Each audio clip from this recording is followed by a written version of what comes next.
Bonjour à tous, rebonjour pour ceux qui nous ont suivis il y a quelques instants. Notre invité aujourd'hui est Mickaël Cusage, entrepreneur, coach, agent, l'homme à multi-visages, multi-casquettes. On va être avec lui dans quelques instants. On va se connecter à lui s'il nous rejoint.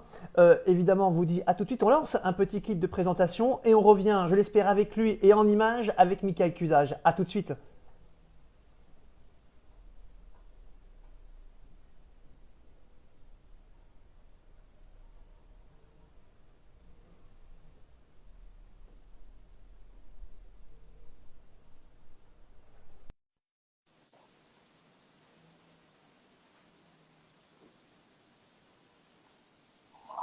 Et je suis toujours en écran noir. Ah ouais, t'es en écran noir et un petit Ça- souci. C'est un truc de fou. Ah Je ouais, sais pas pourquoi. c'est une première. Alors, on va essayer avec vous d'enlever la vidéo. Bon, bah, voilà, pour l'instant, je suis seul à l'écran. On entend ta voix, cher Mika, mais on ne te voit pas hein, à l'écran. Alors Vous me le attends, dites, hein, chers internautes. attends. Vous nous le dites hein, si Il y a vous pas le de voyez ou Franck. pas, Mika, mais a priori, c'est pas le cas pour nous. Alors attends une minute. Je vais essayer de trouver une solution peut-être avec Alizé. 2 secondes. Alors, on vous rappelle, hein, Michael Cusage, qui est entrepreneur, agent, joueur, et puis aussi euh, voir d'où il vient, comment, pourquoi, bref, une personne à multicasquette. Beaucoup de questions à lui poser. Je sais que vous aussi, vous en avez quelques-unes, et j'espère qu'on va pouvoir l'interviewer normalement. Pour l'instant, il tente de se connecter au live. On l'attend. On a quelques vidéos également qu'on a préparées pour la fin de la session. On va peut-être vous donner quelques aperçus de points qui ont été qui ont été pris lors de la National Paddle Cup, le fameux circuit situé au Cap d'Agde, centre international du Cap d'Agde de tennis, de paddle. On va peut-être se connecter à lui dans quelques instants. Je vous demande, allez, un instant.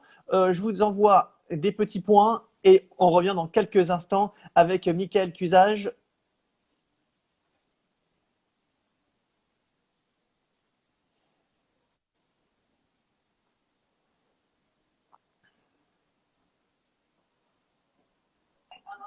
Non, toujours pas. Allô Francky. Oui, ah oui, Alors j'ai Mika. essayé avec le compte 20 by 10, mais c'est la même chose. J'ai l'impression. Ah, alors peut-être peux-tu changer de téléphone. Il y a peut-être un souci avec le téléphone. Si peut-être tu Peut-être peux que je suis trop switcher. beau pour apparaître en vidéo. Attends. Oui, oui, trop beau. Pourtant j'avais quelques belles images, hein.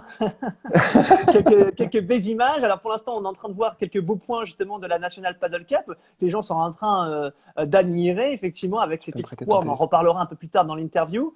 Mais effectivement, Manu Garcia, grand joueur devant l'éternel, qui nous indique qu'il devrait changer de téléphone puisque Bon allez, a ok, priori, j'essaye ouais, avec un autre téléphone. Ouais. Ok. voilà, on va rester dans ce live avec vous. On regarde ces points avec vous et puis alors évidemment, un désolé, hein, je vous rappelle, hein, toutes les personnes qui sont en train de nous rejoindre, on est toujours en direct, on est en train de voir quelques beaux points de la National Paddle Cup, ça se passait en 2015 avec notamment cette finale dont on parle encore, c'était certainement le plus grand tournoi de paddle mixte en France, tout du moins, avec notamment une finale explosive, il s'agissait alors vous les voyez peut-être au fond, avec Jérôme Ferrandez et Laura Clergue. Il s'agissait des balles de match et face à eux, il y avait Michael Cusage, vous voyez à gauche, et puis à droite, Alizé Cornet. On attend, merci à tous de nous envoyer des cœurs, on en a besoin puisqu'on espère pouvoir se connecter très très rapidement, prochainement à Michael. On va vous passer quelques autres vidéos, puis peut-être quelques images de Mika. Voilà, vous entendez les applaudissements. Il s'agissait de la finale des balles de match. C'est d'une victoire assez incroyable de Michael Cusage et d'Alizé Cornet. Il s'agissait de leur premier tournoi, d'une épreuve qu'ils ont, euh, un tournoi qu'ils ont pu jouer ensemble grâce à cette épreuve mixte. Et face à eux, la championne de France de paddle de l'époque avec Laura Clergue, l'un des top players, top 2, vice-champion de France avec Jérôme Ferrandez. Donc il s'agissait vraiment d'une paire, la paire favorite de cette compétition. Et puis finalement, au bout du suspense, au troisième set, contre toute attente, c'est Mickaël Cusage et Alizé Cordet qui réussissent à battre cette paire française, cette paire faisant partie du top, top, top. On va essayer de se connecter dans quelques instants avec Mickaël et on revient vers vous dans quelques instants. Allez, dernière tentative, hein, à tout de suite.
Ok. Ah, Alors, excuse-moi pour le petit temps d'attente, mais j'ai dû changer de téléphone, retrouver mon mot de passe, etc.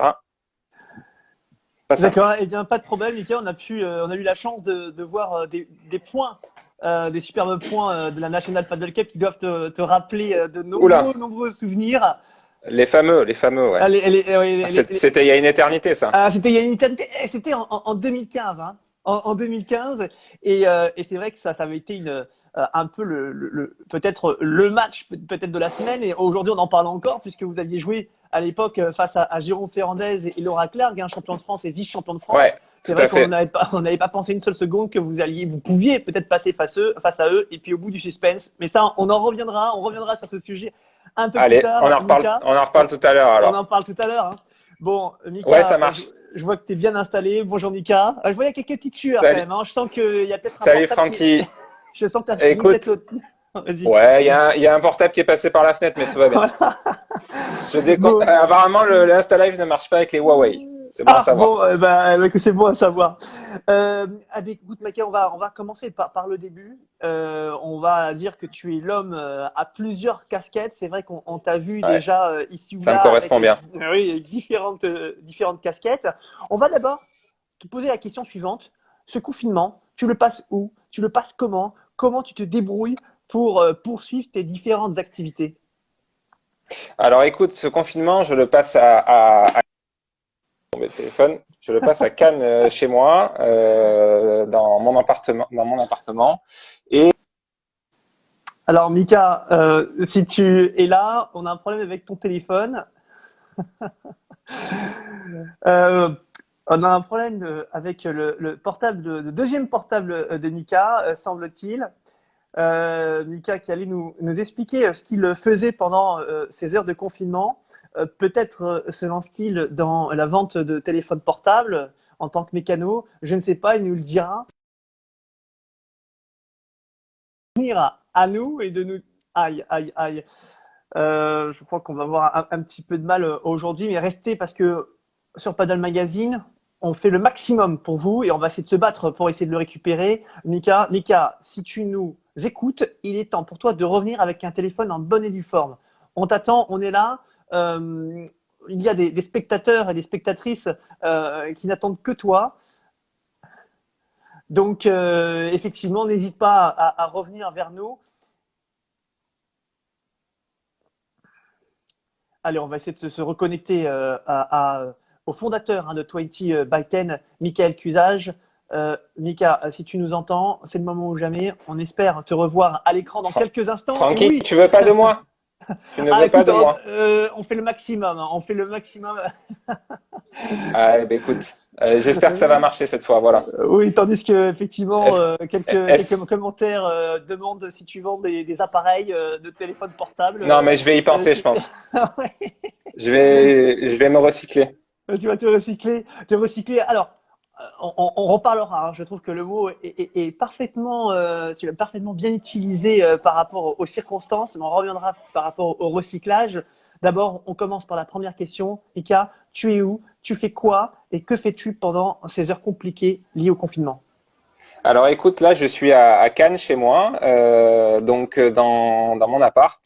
Le confinement se passe plutôt pas mal puisque, écoute, je bosse de la maison moi en temps normal, donc ça me perturbe pas trop mes habitudes. Donc voilà, j'ai gardé le rythme du travail. Je fais du sport tous les jours et on va dire que ma colocataire me tire un petit peu vers le haut à ce niveau-là. Et c'est pas facile de tenir le rythme tout le temps, mais bon, voilà. Et Tu fais des exercices écoute, physiques, on va dire, tu te maintiens en forme physiquement pour la reprise? ouais, ouais, bah franchement, j'ai jamais fait autant de sport. Ah, Le fait d'avoir un peu plus de temps libre fait que du coup, on arrive à se débloquer une heure et demie par jour pour faire de l'activité physique. Alors, c'est pas du paddle ni du tennis, c'est un petit peu moins sympa, mais au moins, ça permet de rester en forme, quoi. Et puis voilà, donc le confinement globalement se passe pas trop mal vu les circonstances. Ça pourrait être pire. alors justement, je vais mettre une photo à l'écran parce que t'es un warrior. Un warrior parce que on te connaît, mais en fait, on te connaît dans tous les sens du terme, presque, hein, au niveau du paddle tout du moins. Et je voulais revenir avec toi sur ton parcours. Tu es qui? Comment tu t'es retrouvé dans l'aventure du paddle? Et tu reviendras, j'imagine, sur le Real Paddle Club, club que les gens peut-être Bien sûr. connaissent pas, mais tu nous raconteras. Puis voilà, comment tu es tombé dans ce milieu-là. Ah, elle est sympa cette photo. Alors ça, c'est une photo quand je jouais en fac américaine aux États-Unis. Je jouais au tennis pour ma fac, effectivement, et je crois que j'avais fait un passing gagnant sur ce coup-là. D'où mon, Une photo d'où, collector, d'accord. ouais, celle-là, elle est collector, faut que je l'encadre. Surtout en revers en plus. Un Non, revers, écoute, bon. écoute, par rapport à mon parcours, alors moi je suis joueur de tennis depuis tout petit. J'ai vécu le tennis toute mon enfance. Puis après, j'ai continué même pendant mes études. Donc j'ai fait une fac et j'ai continué de jouer en parallèle. Je suis allé jusqu'à 2-6. Mais j'ai toujours été un grand passionné de ce sport. Ensuite, je suis parti faire un master aux États-Unis où j'ai joué pendant 2 ans pour une fac américaine dans l'Indiana. Et à l'issue de ces 2 ans, donc je suis rentré en France et bah, à ce moment-là, j'ai cherché du boulot. Et qu'est-ce que j'ai découvert sur un site, je ne sais plus quel site d'annonce en ligne, j'ai découvert un boulot à Real Paddle. Et alors là, je me suis dit, qu'est-ce que c'est le paddle? C'était en 2013, été 2013, où j'ai cherché ce travail. Et autant vous dire qu'à ce moment-là, le paddle, c'était pas la mode. C'était un peu un ovni. Euh, je me rappelle avoir fait des recherches sur qu'est-ce que c'était le paddle. Mais le stage, c'était un stage à l'époque qui était hyper bien vendu. Alors la personne de Jérémy Ritz qui avait fait l'annonce. Et donc je me suis dit allez, je vais tenter l'aventure. Moi, je suis de Marseille à la base et le stage était à Sophia Antipolis, donc à 2 heures de chez moi, à côté de Nice. Donc ceux qui connaissent pas.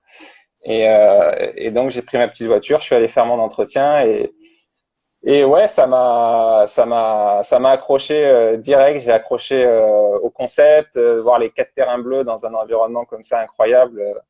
J'ai trouvé ça hyper cool et j'ai eu la chance que Robin Aziza, donc qui était le L'associé avec Jérémy Ritz, vous étiez deux, hein. l'associé tout à Ouais, fait et créateur du du Real Real Paddle Padel Club. Club, Ouais. bah, veuille bien m'embaucher. Donc ils m'ont fait confiance. Et là, c'était parti. J'ai posé les raquettes de tennis et j'ai dit c'est parti au paddle quoi.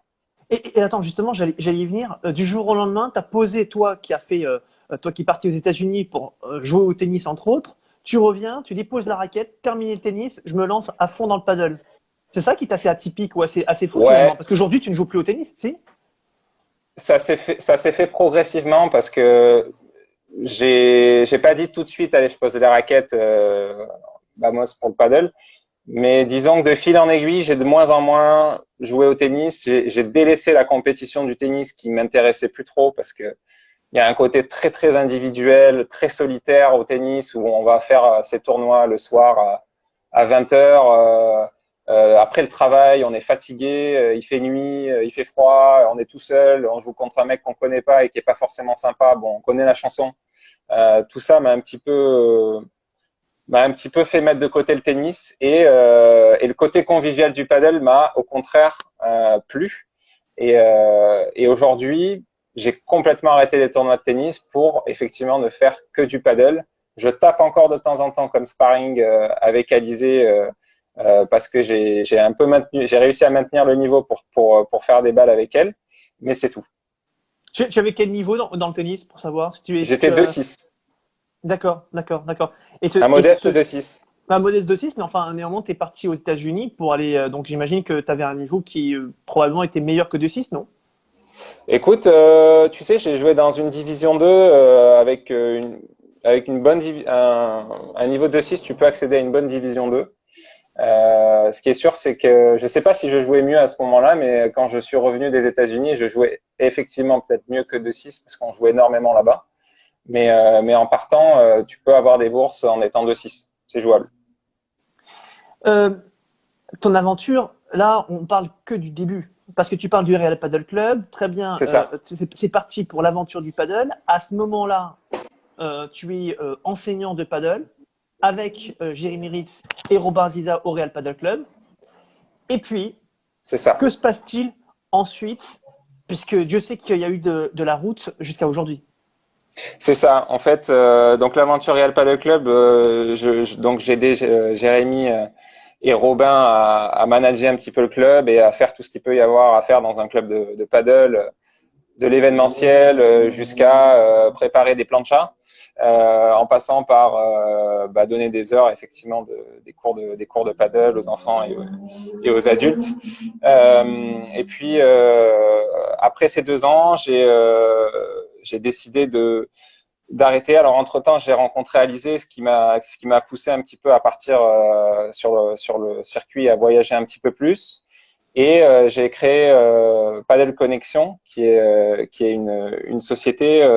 J'avais envie de créer ma propre société dans le paddle qui fait du service au club, donc aux porteurs de projets de paddle. Donc on a petit à petit créé plusieurs services pour les clubs de paddle. Donc aujourd'hui, les activités principales de Paddle Connexion sont la formation des enseignants. Donc, avec mon collègue Jérôme Schaeffer, on a formé 150, un peu plus de 150 enseignants aujourd'hui au paddle, à l'enseignement du paddle, pardon, à travers des formations 1 semaine, 3 jours ou des colloques d'enseignants. Et j'ai fait d'autres choses aussi, d'autres prestations pour les clubs de paddle, notamment voilà des sites internet, des logiciels de réservation pour les utilisateurs, etc., avec des applis en ligne. Donc tout ce qui tourne sur le service autour des clubs de paddle, ça a été mon activité après le Real Paddle, on va dire. Alors, tu parles un petit peu au passé, sachant que Paddle Connexion aujourd'hui est toujours d'actualité. Tu proposes toujours des Tout à fait. formations avec Paddle Connexion et notamment avec Jérôme Schiffer. Tout à fait. Bah, l'enseignement en France, on va peut-être en parler tout à l'heure, mais c'est vrai que Un sujet particulier. Voilà, c'est un sujet où il y a un petit peu un vide parce que la fédération n'a pas encore sorti un diplôme paddle digne de ce nom, on va dire, voilà, aujourd'hui, il y a un vide juridique à ce niveau-là et avec Paddle Connexion, l'idée, c'est de proposer, de combler ce service qui manque avec une prestation donc d'enseignement, de formation pour crédibiliser les enseignants tennis qui veulent se mettre à enseigner le paddle et qui n'ont aujourd'hui que très peu de solutions, si ce n'est des solutions fédérales à 3-4 journées de temps en temps, mais on sait très bien, toi et moi, que c'est pas assez pour pouvoir enseigner du paddle. D'ailleurs, bon, on en reparlera peut-être un petit peu plus tout à l'heure par rapport à l'enseignement et à connaître ton avis. Mais quand tu en parles, on a l'impression que Paddle Connexion, lorsqu'il y aura peut-être ce diplôme officiel de paddle délivré par la FFT, on a l'impression que tu te dis, bon, bah, lorsque ce sera le cas, Paddle Connexion, comment évoluera Paddle Connexion par la suite? Écoute, à ce moment-là, je pense qu'effectivement, ce service de formation des enseignants n'aura plus lieu d'être, puisqu'il y aura l'institution officielle qui est la Fédé qui lancera son propre diplôme. Et à ce moment-là, on réfléchira à Des on stages, réfléchira pourquoi pas à des se formations diversifier complémentaires, bien sûr. D'accord, effectivement par des d'accord. stages, etc. Et peut-être qu'à ce moment-là, Padel Connexion se fondera complètement avec 20 by 10. Alors justement, on va en parler. Alors tu parlais de logiciel, hein. Tu as travaillé un petit moment aussi Oui, avec Matchpoint. Je crois même que tu as vendu ou des terrains de paddle à un moment donné avec Eric Poissignon. ouais, tout à fait. On est partenaire avec Eric et on a fait quelques projets ensemble. Concasport. Avec Concasport. Tout Bon, à bah, fait, les amis, hein. tout à fait. Ah, il tient pas mon téléphone. Donc, et puis, tu as fait ton bonhomme de chemin. Et là, cette fois-ci, tu t'es lancé dans une nouvelle aventure particulière avec 20 by 10. On va se concentrer là-dessus. 20 by 10, c'est quoi, pour qui, et pourquoi, et avec qui aussi? Ouais, tout à fait. Alors, 20 by 10, c'est une aventure qui a démarré l'été dernier avec un collègue qui a bossé avec moi à l'Académie Mouratoglou, puisqu'on a sauté cette étape où j'ai effectivement bossé à l'Académie Mouratoglou au tennis. En fait, les 5 dernières années, j'ai jonglé un petit peu entre le tennis et le paddle. Et j'ai rencontré là-bas un gars qui s'appelle Alex Corté, avec qui je me suis super bien entendu. Et on s'est dit, ben l'année dernière, on s'est dit faisons quelque chose ensemble. Moi, j'en avais un petit peu marre de travailler tout seul à travers ma casquette d'agent ou Padel Connexion. J'avais envie de faire une aventure avec quelqu'un et avec Alex. Du coup, c'était la bonne personne pour faire ce projet-là. On a cherché quoi faire. On est parti de 50 idées.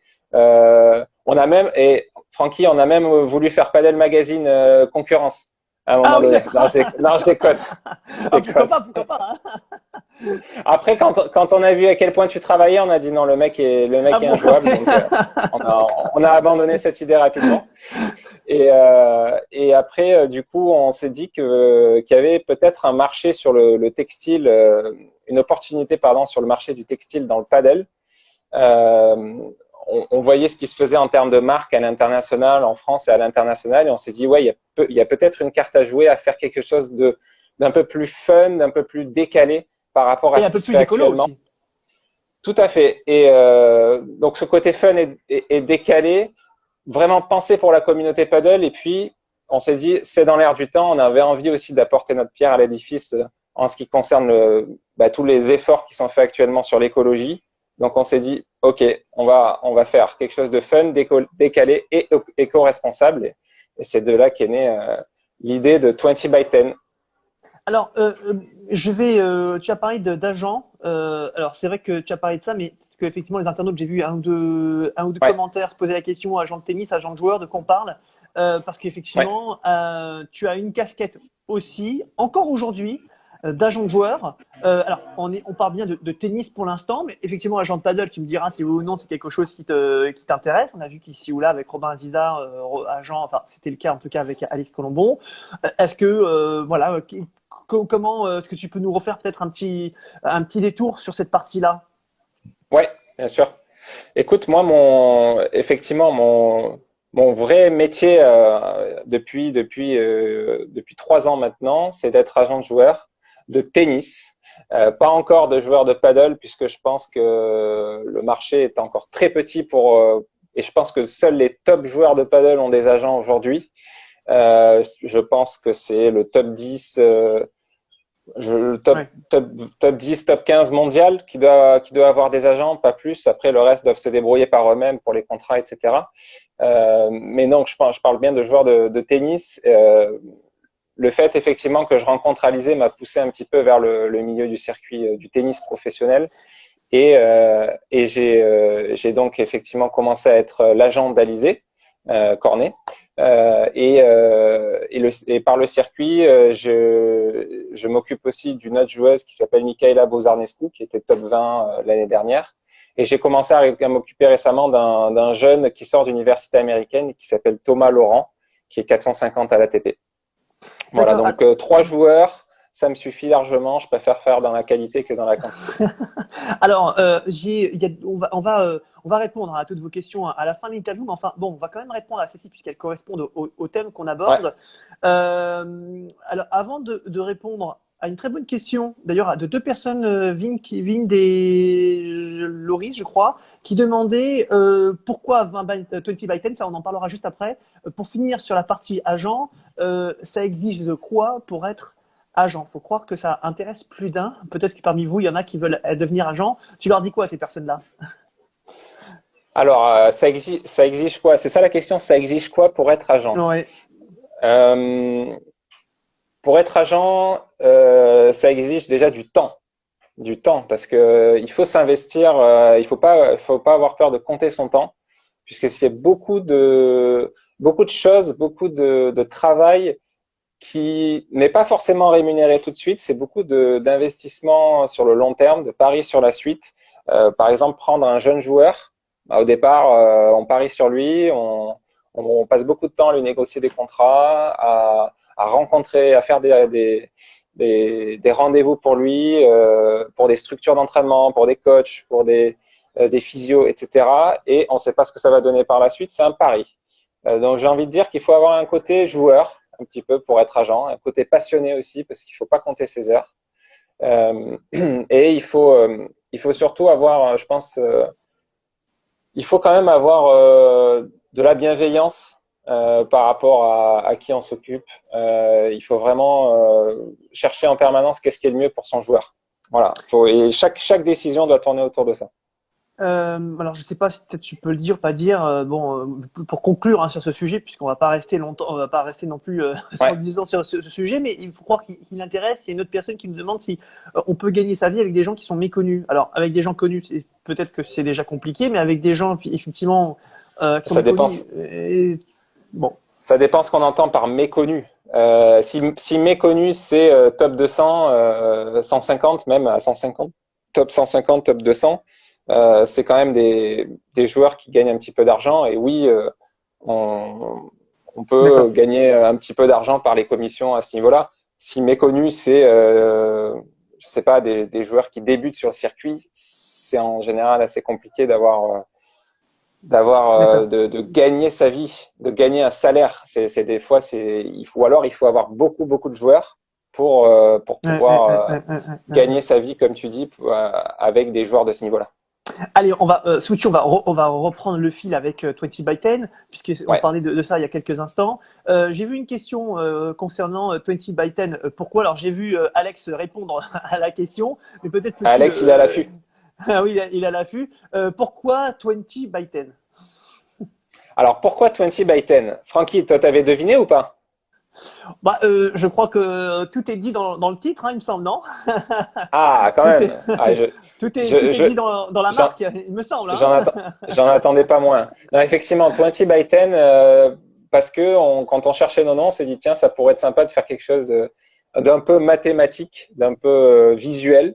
Et 20 by 10, c'est tout simplement les dimensions du terrain de paddle.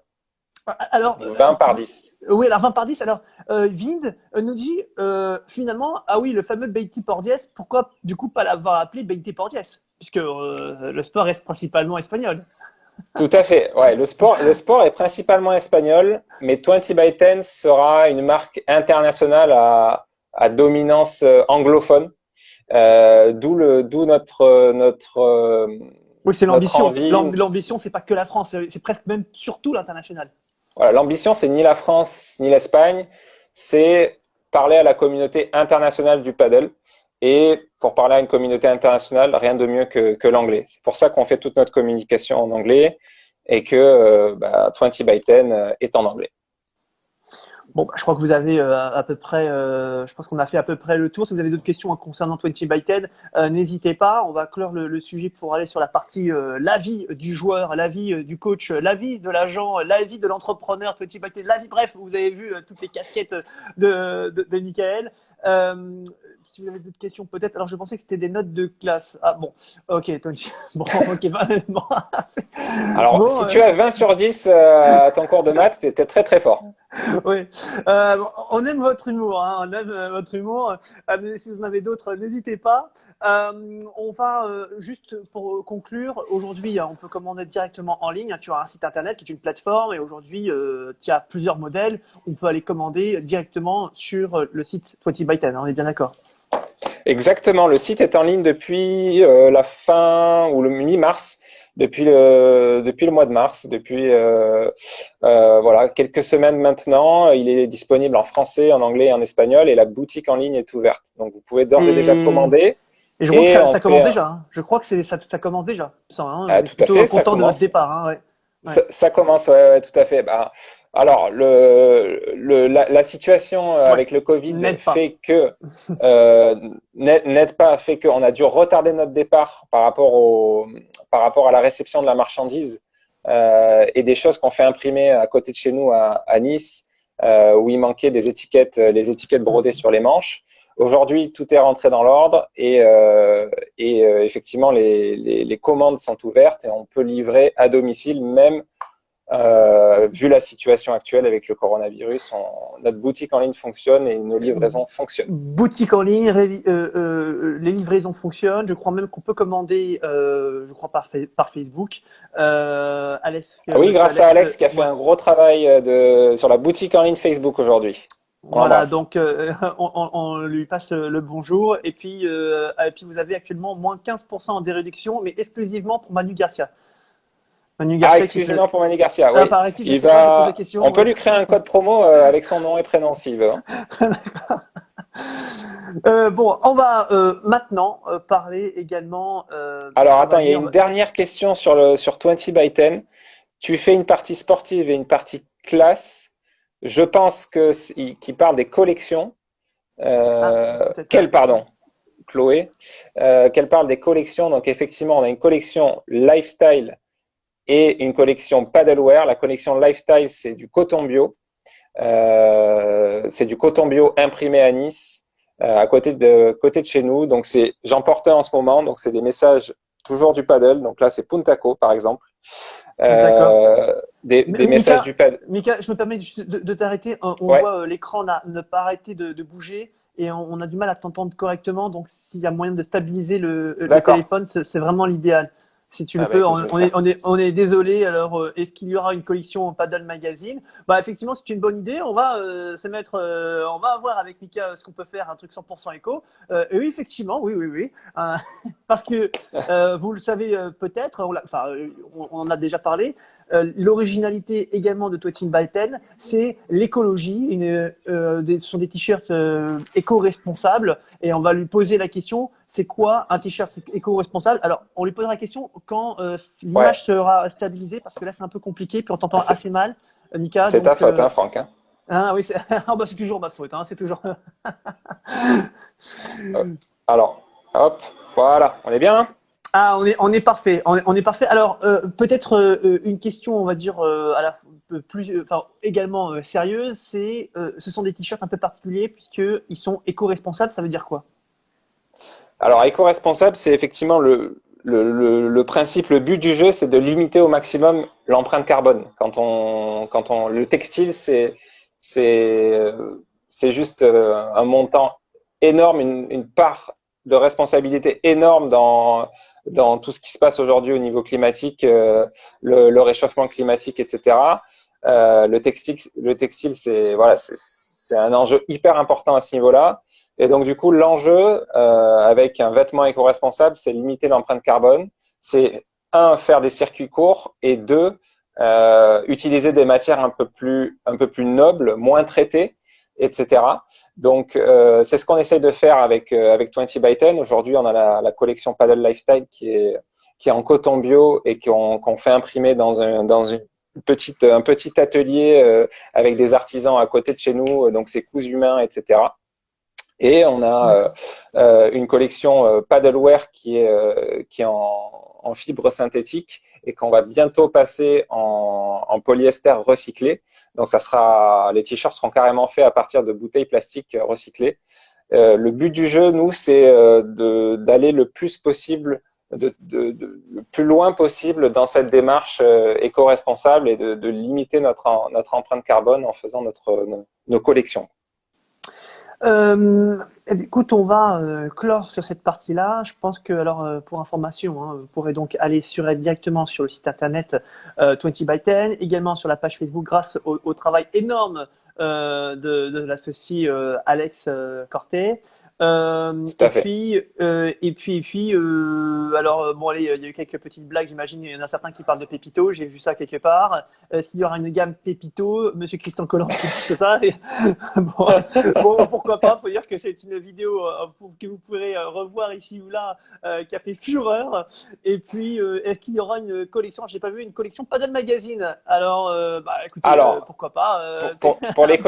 Pour les collections spéciales, non, mais c'est vrai que c'est une bonne question pour les entités du monde du paddle telles que les clubs et Paddle Magazine, qui est une vraie entité du monde du paddle. On va faire des collections spéciales. On va faire une collection spéciale notamment pour Esprit Paddle. On a Fabien Weber qui nous a demandé si on pouvait faire une connexion pour Paddle Horizon. On était en discussion également avec le Fort Paddle pour travailler avec eux sur une collection Fort Paddle. Donc, pourquoi pas une collection Paddle Magazine avec Franck en gros plan comme ça, en train de faire une volée d'envers. C'est pas oh là, c'est dur là, c'est vilain. Et la ceinture, et la ceinture. Et la ceinture. C'est un coup bas. Bon, je rigole. On n'a jamais joué ensemble, Franck. Il faut qu'on joue ensemble. Oui, alors tiens, ceci est dit, c'est enregistré. Je serai toqué à la porte le moment venu, mon cher. Avec grand plaisir. Avec grand plaisir. Et en ce qui concerne Pépito, écoute, peut-être. On va y réfléchir. On va y réfléchir, Christian. On va, ce qui pourrait être vendeur, c'est surtout le visage de Manu Garcia. Mais on en reparlera peut-être dans une autre session. Mais ça peut faire fureur, notamment au niveau de la jante féminine. Allez, on part. Ça c'est dit. On passe sur les avis de l'expert Michael Cusage. Michael, on va parler d'abord des petites polémiques du moment. Hein. Tu le sais, depuis donc quelques jours, semaines maintenant, la FFT a annoncé qu'elle a annulé les championnats de France de paddle, notamment les phases finales qui étaient prévues pour fin septembre. Et puis également toutes les étapes du FFT Paddle Tour, notamment le fameux Master qui était prévu pourtant au mois d'octobre prochain.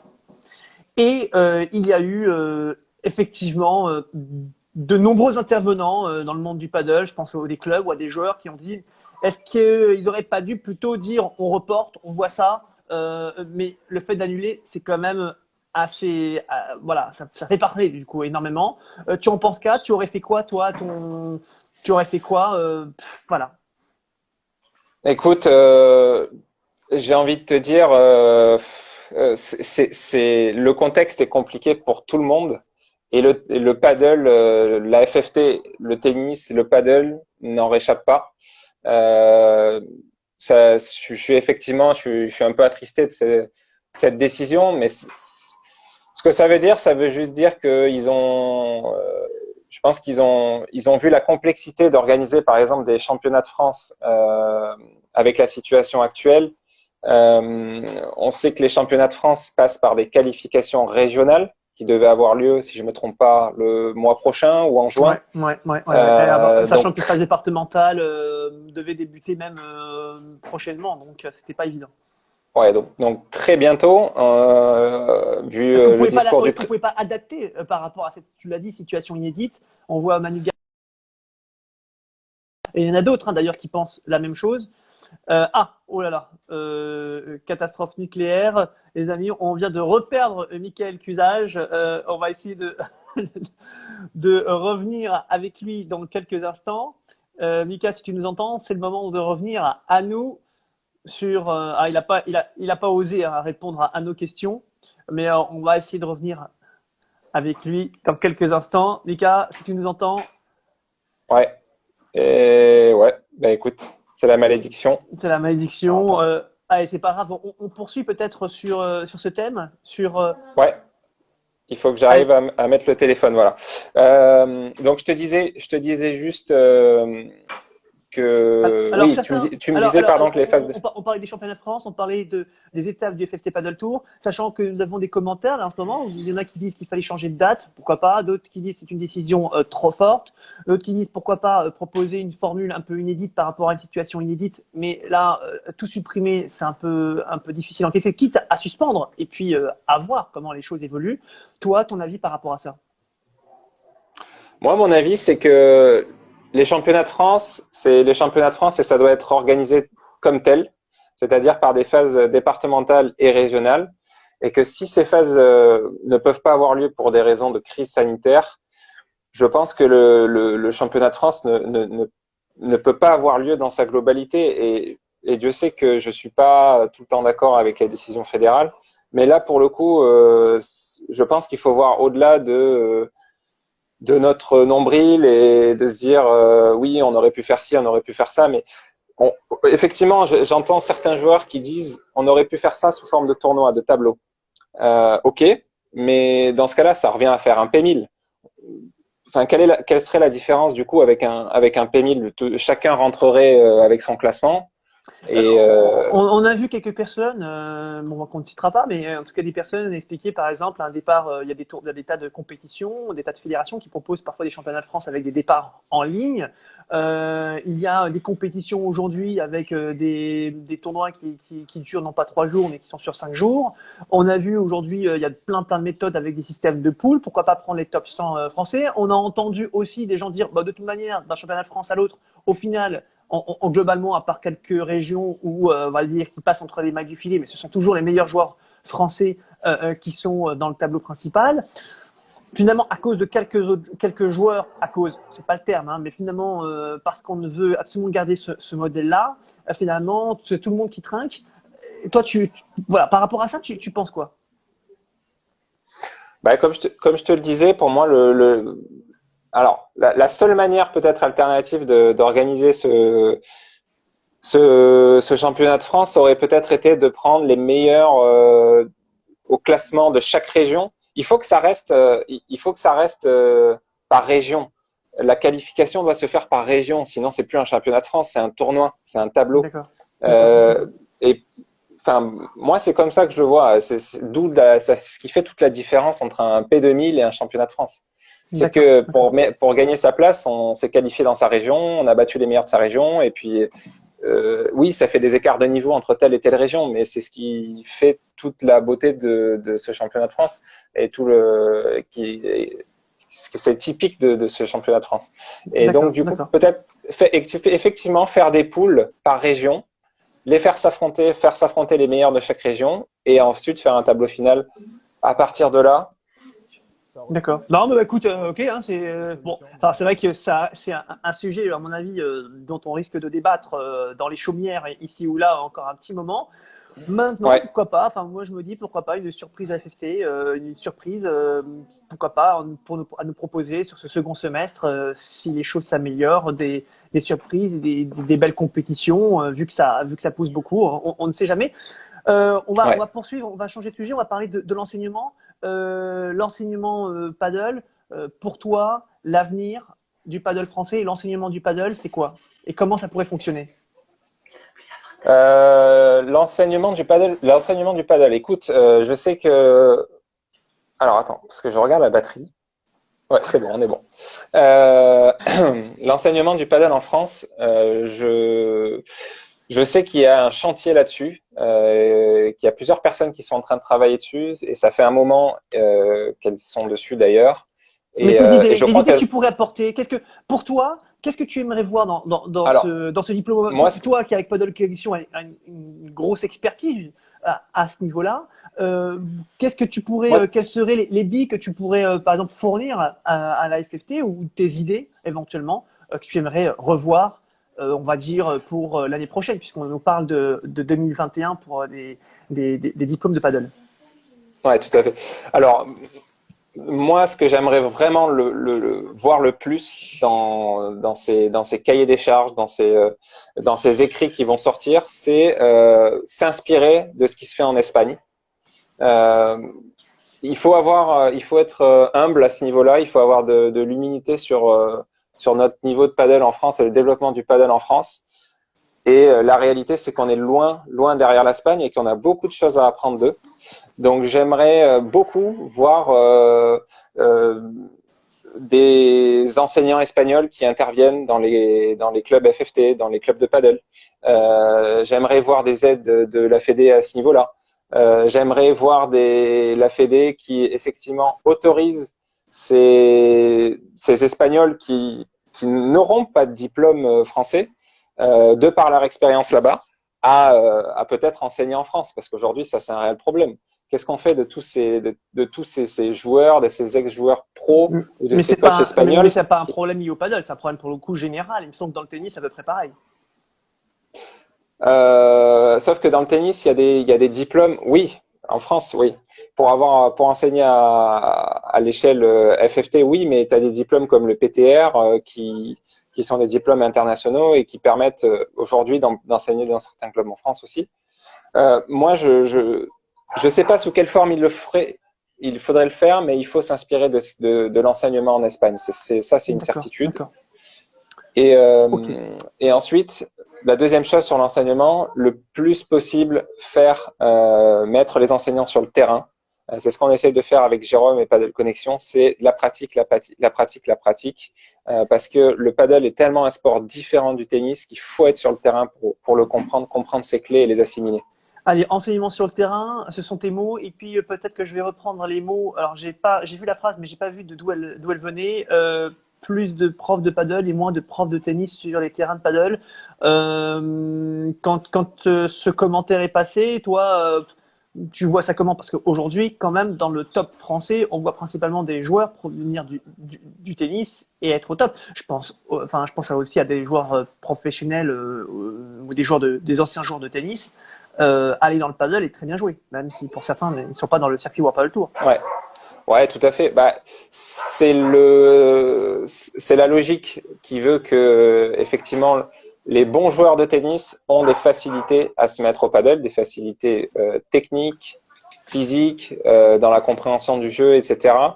D'où le fait qu'on ait aujourd'hui beaucoup de joueurs de paddle qui proviennent du tennis, mais parce que c'est le début encore aussi. Et je pense que c'était peut-être le cas en Espagne il y a 15-20 ans, et aujourd'hui, pourtant, en Espagne, je ne sais pas si on prend les 100 meilleurs joueurs mondiaux en Espagne, combien sont issus du tennis? Pas beaucoup, je pense, non? Qu'est-ce que tu en penses? Écoute, donc, pas beaucoup, mais quelques-uns. Quelques-uns. Alors, je vais en profiter pour switcher, puisque je pensais à quelques-uns et je pensais à la National Paddle Cup. Je vais te dire pourquoi. Parce que je me souviens que Sanio Gutiérrez joue bien au tennis, qu'Alejandra Salazar nous a montré qu'elle jouait très très bien. On a Marta Marrero, quand même. Marta Marrero, j'en parle pas parce que on sait que c'est une ancienne joueuse de tennis de professionnelle, mais enfin, il y a beaucoup de joueurs qui finalement sont sur le circuit et qui ont la main tennis en tout cas. Je pense à Bella qui m'avait dit que lui aussi jouait au tennis. Ouais. Et puis je pensais à quelques autres joueurs peut-être un peu moins connus peut-être, mais que tu connais toi, Rafa Mendes par exemple, un ancien très bon joueur de tennis qui s'est qui s'est reconverti entre guillemets dans le paddle et qui joue aujourd'hui très très bien, très grand, très fort. Donc pas tant que ça finalement. Enfin, on dit au départ qu'il n'y en a pas beaucoup, mais finalement on se rend compte que dans le tas il y en a un certain nombre. Bon, enfin, on va switcher sur la partie National Paddle Cup, mon cher Mika. Ouais. Alors après, juste pour rebondir sur ce que quelqu'un a dit, les meilleurs joueurs espagnols ne viennent pas du tennis. Ça m'étonne pas. Ah oui, ça m'étonne pas. Oui, alors après, ça dépend. Tu parlais de Marta Marrero, numéro 1 mondial. Ça dépend, il y a quelques exceptions. Bon, exception, effectivement, mais je pense qu'on arrivera à ce stade-là en France où effectivement on a des purs produits 100% paddle, on va dire, qui ne sont pas issus du tennis, et l'enseignement suivra. On aura du coup, il faudra avoir avant ça des enseignants 100% paddle. Et non plus des profs de tennis qui enseignent le paddle à temps partiel, on va dire. De toute façon, ce sont des sports qui se complètent très bien, mais ça, c'est un autre débat, un autre sujet. On va lancer un autre. Alors, c'est même pas un thème. Là, on est plutôt sur la partie fun et inside, la mode. Voilà, on est plutôt en mode sympa. Il y a deux petites vidéos que je vais te montrer dans quelques instants. Peut-être as-tu d'ailleurs une invitée surprise qui souhaite se joindre à nous. Ah oui, Peut-être, ouais. peut-être. En tout cas, si cette personne, cette invitée surprise est présente, eh ben, qu'elle n'hésite pas à nous rejoindre. Moi, je vais juste mettre deux petites vidéos autour du paddle que je vais vous montrer. Il s'agit de 2015, la National Paddle Cup. Je vous laisse regarder les images et après on revient sur ces images. Allez, à tout de suite.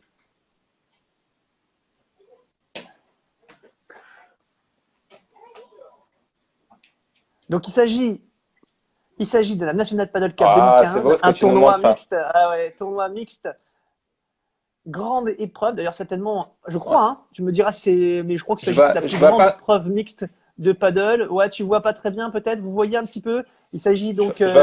je vois pas très bien, mais après je suis lent, mais je pense que c'est parce que je suis vraiment lent en fait. C'est pas la vidéo. Ah, tu es. Alors là, bon, allez, pour rien vous cacher, il Ah s'agit tiens, mais il y a Alizé d'un match. qui va Il regarder s'agissait. les images. Alizé va Ah, ok, regarder les regarde le images match avec nous. avec Elle nous. les a pas revues Alors là, depuis 5 ans. il s'agit des derniers échanges de la balle de match même entre Mika et entre Mika et Alizé. Alizé, on te passe le bonjour. Et puis face à eux, face à cette paire, la championne de France de paddle de l'époque, à savoir Laura Clerc, et puis Jérôme Ferrandez, vice-champion de France de paddle. Et là, il s'agit des balles de match. D'ailleurs, on voit Jérôme envoyer des revers à deux mains Baduf, tellement il est frustré. Tellement il est frustré. Il faut dire que c'était un match complètement fou. Vous étiez pas du tout attendu. Vous avez déjà vu juste avant, je crois, une demi-finale complètement folle. Il y avait un monde incalculable autour de ce terrain central. Vous vous rappelez de ces images? Ce sont des moments, j'imagine, La demi-finale, c'était forts contre qui? dans ce paddle. Dans ce, La demi-finale, c'était contre qui? je crois il me semble qu'il y avait Maï peut-être. Maï devait jouer. Maï, Et je sais, Maï et Alain Henry peut-être. Maï et Alain Henry probablement. En tout cas, ça avait été un match aussi complètement fou. Et à chaque tour, c'était des matchs qui duraient, je crois, 2h30, 3 heures avec un monde pas possible. Puis il y a eu des hauts, des bas, enfin des matchs complètement fous. Puis Non, on non, s'est dit bon, c'était pas. en finale, on va dire bon, ils vont être fatigués. Bah non, bah non. Et puis finalement, on s'est retrouvé dans un troisième set complètement dingue. Vous vous souvenez vous vous souvenez de ce match et de ces moments? Bah oui, bien sûr, on s'en souvient bien. Moi, c'était Ouais. la première fois que je faisais un tournoi qui était même pas homologué à l'époque, puisque les mix n'étaient pas encore homologués, mais un premier tournoi, on va dire, officiel avec Mika. Du coup, je me souviens que j'étais hyper nerveuse sur mon premier tour, alors que bon, avec le tennis, je devrais être censée être habituée finalement à la pression des matchs, mais bon, c'est un autre sport, et puis j'avais pas envie de décevoir Mika, et voilà, j'avais envie d'être une bonne partenaire. Et puis après, une fois qu'on avait passé ce premier tour, j'avais joué de mieux en mieux au fur et à mesure du tournoi, et puis en finale, on avait créé la surprise, mais j'ai envie de dire surtout à la niaque et à la volonté. Et je me souviens, je l'avais un peu transcendé parce que moi, je suis hyper compétitrice et j'avais juste envie de gagner comme jamais, comme d'hab, quoi. Donc, ouais, c'est des très bons souvenirs. Alors écoute, c'est marrant ce que tu dis parce que alors j'ai vu un ou deux messages qui concernent pour le coup, enfin qui concernent, je crois, Mika à gauche. Il faut dire que tu étais dans la diagonale de Laura Clerc. Ouais. Euh, Oui, et, parce qu'elle avait joué à gauche, effectivement. Ouais. et donc, et alors, j'ai envie de te dire, en règle générale, on va dire que, ouais, c'est vrai que j'ai pas fait attention. C'est vrai que Laura a joué à gauche et Jérôme à droite, puisqu'à l'époque, Jérôme jouait quasiment tout le temps à droite avec Laurent Boulat, tu t'en souviens, hein. Et puis Ouais, Laura bien sûr. Berg a Elle avait toujours. commencé à droite, ouais. Et comment on joue justement dans la Diago face à l'ancienne championne, deuxième joueuse française actuelle, plusieurs fois championne de Alors, France. Comment on fait? On a le bras fébrile peut-être? Comment ça se passe là-haut? écoute, Avec moi à côté, il avait pas le bras fébrile parce que Ah tout le oui. match, j'ai dû lui dire, t'envoies des cachous. ah ouais, ouais, j'ai été méga briefé, ça il faut savoir. Ah, tu t'es Mais fait engueuler, hein. J'ai quelques images, alors je les ai pas là, mais je me Non. souviens que tu t'es fait un petit peu engueuler parfois. Si. Allez, on diabolise Alizé une fois de plus. Ah Mais oui, bon, ah non, mais non, mais non. Ah bah non, t'inquiète pas, je l'ai ça engueulé va aussi, pas. Francky. vous osez Hein? répondre à la question. J'ai dit t'inquiète pas, je l'ai engueulé aussi. Ah, tu l'as engueulé aussi, oui. C'est un peu la guerre. Voilà. D'ailleurs, parfois, on se demandait, ils sont en guerre face aux adversaires, mais c'est aussi en guerre l'un contre l'autre. J'ai dit ça. Non, mais parce que, Évidemment, c'est du alors, troisième degré, hein, on est bien d'accord. On Hein, a été vachement soudés, on a été vachement soudés dans bien sûr, bien l'adversité. sûr, bien sûr, bien on sûr. est, on est hyper, en fait, on est hyper compétitifs tous les deux. on l'exprime de manière différente. Alizé est un peu plus, elle a tendance à plus s'exprimer que moi. Moi, je me renferme un peu plus. Mais le bottom line, le point de départ, c'est qu'on est tous les deux hyper compétitifs. Et d'ailleurs, c'est pour ça qu'on a gagné autant de matchs en mixte. On a gagné plein de matchs en 3-7, au super tie-break en 3-7, parce que dans les moments importants, on reste, malgré le fait on est tous les deux à fleur de peau un peu, on reste hyper soudés et ça nous rend fort dans les moments importants. Et après, pour répondre à ta question, Laura, c'est plutôt une joueuse qui est quand même puissante. Du coup, j'avais pas trop je me disais pas, ouais, si je lui tape fort dessus, je vais lui faire mal, ou j'avais pas l'impression d'être dans un faux rythme avec elle. Je jouais normalement avec elle parce que elle, quand elle me smatchait dessus, je peux t'assurer que ça allait très très vite. Ouais. Donc ça m'a pas perturbé plus que ça, et je pense que Jérôme dans la diago d'Alizé, c'était la même chose. Oui, j'allais dire, ça devait être sympathique aussi, hein. Ça devait aller à il y a 2-3 images que j'ai revues en revoyant le double où il n'hésite pas à lui envoyer des souches dessus, et c'est le jeu, c'est rigolo. Et surtout qu'à l'époque, je jouais pas aussi bien que maintenant et j'avais pas encore compris cet automatisme de monter à chaque fois sur les matchs adverses. Donc j'avais tendance à rester au fond comme une bonne joueuse de tennis. Du coup, j'avais aucune chance sur Jérôme, c'est ça son nom?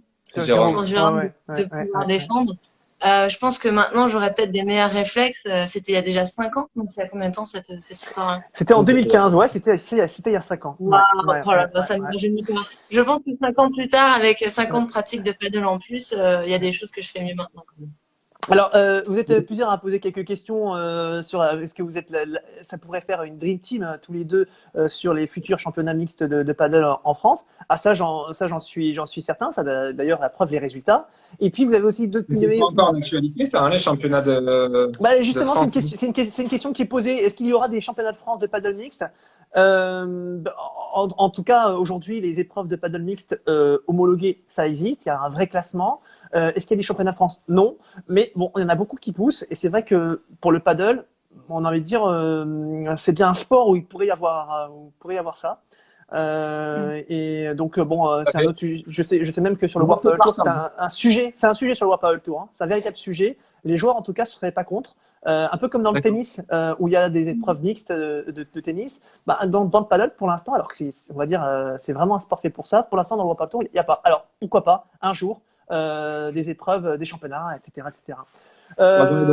Et dernière petite question. Est-ce que on voit une petite photo là à l'écran. Alors malheureusement, on me voit. Je ressemble pas à Ta tête a remplacé la mienne en fait. Oui. Bon. J'ai l'impression d'avoir gagné avec Franck en fait. Oui.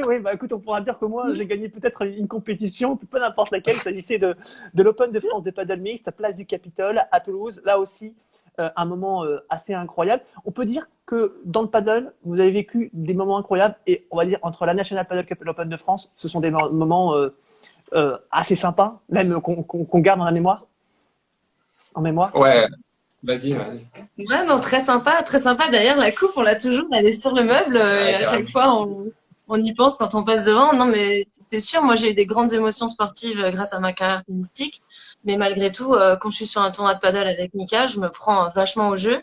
Pas plus tard qu'en début d'année, on a fait le tournoi du Vignal, et je me souviens, j'étais au taquet, et ça change pas que ce soit les championnats de France, la coupe de Toulouse, je sais plus comment elle s'appelle, ou l'Open de France de paddle, ou le tournoi du Vignal. Moi, je suis toujours à fond, et j'ai toujours envie de gagner à ses côtés. Donc c'est des belles émotions sportives. Moi, ça me donne qu'une envie, c'est de jouer plus. Pas forcément pour gagner plus, même si on est très compétiteur, mais pour avoir encore plus de kiff, et voilà, pour progresser ensemble. Bon, écoutez les amis, je vous remercie beaucoup pour l'interview. Je pense qu'on a été plutôt complet. On a plutôt été bon, hein. Et puis, je trouve que tu as géré, tu as fait un finish, hein, parce ce qu'on retient, c'est surtout le finish. Hein, et puis alors là, l'image est parfaite, on entend bien. Les amis, vous pourrez pas nous dire que là, il y a eu des sautes, hein. C'est grâce à mon téléphone qui vous a sauvé la mise quand même. Hein, voilà, merci. En tout cas, Highway, on va pas faire des pubs dessus, mais bon, hein. Voilà, change de téléphone, Mika. D'ailleurs, je crois qu'il y a Manu Garcia qui propose, qui se met à vendre des appareils de téléphone. Hein. Tu pourrais te joindre. D'accord. Ouais, voilà, Non, pour mais je vais le information. contacter, Voilà. Ben, je vous dis Je vais à le très contacter. vite en tout cas. Merci beaucoup Merci, pour, Franck. pour l'interview. Et puis je vous dis Merci à toi, je Franck. vous dis à très vite. Bonne chance, restez bien confinés. Et puis, j'espère à très très vite pour de nouvelles aventures. Voilà. Ouais, prenez soin de vous chez Paddle Mag et les auditeurs aussi. Prenez soin de vous et Vive le paddle. à très bientôt sur les pistes. Hein. Oui, Sur la à très bientôt sur les pistes. Allez, à très vite. Ciao. Ciao. Salut, bye. Bye.